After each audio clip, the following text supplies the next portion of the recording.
সে বিষয়টা নিয়ে আমরাও লক্ষ্য করেছি, বা আমিও বিভিন্ন দিক দিয়ে সোশ্যাল মিডিয়ার মাধ্যমে, হ্যাঁ, আমি আমার নিজের যে এটা ব্যক্তিগতভাবে আমি এটা নিয়ে খুব প্রকাশ করেছি। দেখুন, একজন বিধায়ক হয়ে ওনার এটা বলা উচিত হয়নি, সদলীয় বিধায়ক হয়ে।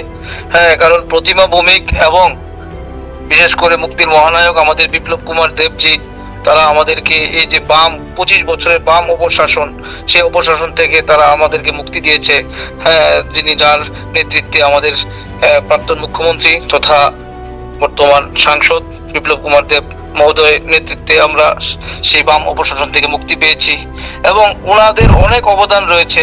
হ্যাঁ, দুজন সাংসদেরই, একজন প্রাক্তন কেন্দ্রীয় মন্ত্রী আর একজন বর্তমান সাংসদ বিপ্লব কুমার দেব, তাদের অনেক অবদান রয়েছে রাজ্যের জনগণের প্রত্যেকের প্রতি ওনাদের অনেক অবদান রয়েছে।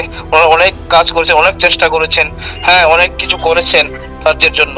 তাদের নিয়ে সদলীয় বিধায়ক হয়ে এভাবে বলাটা আমি মনে করি এটা ঠিক হয়নি। এখন দল সিদ্ধান্ত নেবে, দল যেটা ভালো বুঝবে দল, এবং দলের যারা নেতৃত্ব আছেন, উদ্যোতন যারা নেতৃত্ব আছেন, তারা সিদ্ধান্ত নেবে, হ্যাঁ, যে আগামী দিন দলের স্বার্থে, দলের জন্য, দলের ভালোর জন্য তারা নিশ্চয়ই কিছু না কিছু পদক্ষেপ নেবে।